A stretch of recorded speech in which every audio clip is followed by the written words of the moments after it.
नमस्ते दोस्तों। आज हम बात करेंगे एक ऐसे शो की जो हांसी के फुलझड़ियों से भरा पड़ा है, लेकिन कभी कभी है और कभी कभी ताजुब भी। इसका नाम है द ग्रेट इंडियन कैपिल शो, जहां सितारे और कॉमेडी आपस में टकराते हैं। और इसका मेहमान नवाज है हंसी के बादशाह कपिल शर्मा। ये शो आम बातचीत वाला प्रोग्राम नहीं है। ये तो एक कॉमेडी का मेला है जिसमें स्किट्स हैं, इंटरव्यू हैं और ऐसे किरदार हैं जो शायद मूर्ति को भी हंसा दें। इन्हीं महफिल के रंगबाज हैं सुनील ग्रोवर, जो किसी भी रूप में ढल जाने की कला जानते हैं, चाहे वो शरारती पड़ोसी हो या फिर तीखी चाची।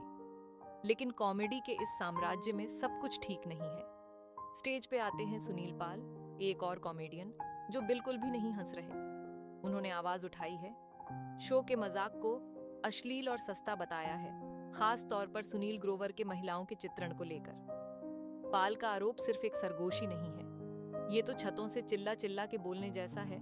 शो पर औरतों की बेइज्जती और पुरानी फीकी कॉमेडी पर निर्भर होने का इल्जाम लगाते हुए। मुद्दा क्या है? सुनील ग्रोवर का किरदार डफली, जो साड़ी पहनकर जोक्स सुनाता है जो कुछ लोगों को, जैसे कि पाल को, ठीक नहीं लगते। ये तो कॉमेडी और संवेदनशीलता के बीच की टकरार का क्लासिक केस है और इसने सबको बात करने पे मजबूर कर दिया है। कुछ लोग हंस रहे हैं, कुछ लोग भौहें चढ़ा रहे हैं, लेकिन कोई भी उदासीन नहीं है। और द ग्रेट इंडियन कैपिल शो के बारे में बात करें तो ये एक अनोखा तमाशा है जहां मशहूर लोग खेलने आते हैं और दर्शक भागते हैं अपनी चिंताओं से दूर। ये एक मिश्रण है स्किट्स का, बातों का और बहुत सारी अनिश्चित बुद्धि का। लेकिन हंसी के नीचे एक सवाल हवा में लटक रहा है, हंसी के लिए कितनी दूर जाना सही है? ये शो आम बातचीत वाला प्रोग्राम नहीं है। ये तो एक कॉमेडी का मेला है जिसमें स्किट्स हैं, इंटरव्यू हैं और ऐसे किरदार हैं जो शायद मूर्ति को भी हंसा दे। इन्हीं महफिल के रंगबाज हैं सुनील ग्रोवर, जो किसी भी रूप में ढल जाने की कला जानते हैं, चाहे वो शरारती पड़ोसी हो या फिर तीखी चाची।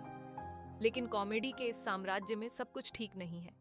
स्टेज पे आते हैं सुनील पाल, एक और कॉमेडियन जो बिल्कुल भी नहीं हंस रहे। उन्होंने आवाज उठाई है, शो के मजाक को अश्लील और सस्ता बताया है, खास तौर पर सुनील ग्रोवर के महिलाओं के चित्रण को लेकर। पाल का आरोप सिर्फ एक सरगोशी नहीं है, ये तो छतों से चिल्ला चिल्ला के बोलने जैसा है।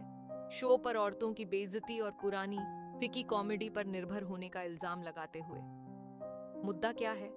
सुनील ग्रोवर का किरदार डफली, जो साड़ी पहनकर जोक्स सुनाता है जो कुछ लोगों को, जैसे कि पाल को, ठीक नहीं लगते। ये तो कॉमेडी और संवेदनशीलता के बीच की टकरार का क्लासिक केस है और इसने सबको बात करने पे मजबूर कर दिया है। कुछ लोग हंस रहे हैं, कुछ लोग भौहें चढ़ा रहे हैं, लेकिन कोई भी उदासीन नहीं है। और the great Indian Kapil show के बारे में बात करें तो ये एक अनोखा तमाशा है जहां मशहूर लोग खेलने आते हैं और दर्शक भागते हैं अपनी चिंताओं से दूर। ये एक मिश्रण है स्किट्स का, बातों का और बहुत सारी अनायासित बुद्धि का। लेकिन हंसी के नीचे एक सवाल हवा में लटक रहा है, हंसी के लिए कितनी दूर जाना सही है? तो यह रही एक शो की कहानी जो उतनी ही गुदगुदी करने वाली है जितनी कि गैग रिफ्लेक्स को ट्रिगर करने वाली। ये कथा अभी भी पल पल में बदल रही है और वक्त ही बताएगा कि इस कॉमेडी विवाद का अंत कैसा होगा। क्या जस्टिस अपने ताज को ठीक करेंगे या क्या अदालत अपना सुर बदलेगी? बने रहिए, क्योंकि अगला अध्याय अभी आना बाकी है। और याद रखना, कॉमेडी की दुनिया में हंसी और क्रिंज के बीच का फर्क अक्सर एक पंचलाइन जितना पतला होता है। और यह था हमारा suffer the great Indian Kapil show के रंगीन दुनिया में।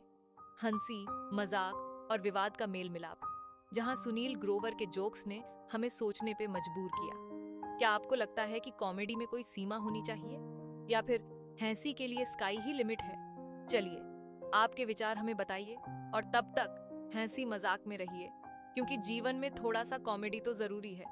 अगर आपको यह वीडियो पसंद आया हो तो लाइक करें, शेयर करें और हमारे चैनल को सब्सक्राइब करना ना भूलें। आपका प्यार और सपोर्ट हमारे लिए महत्वपूर्ण है। मिलते हैं अगली कहानी में, तब तक हंसी के साथ खुश रहिए। खुश।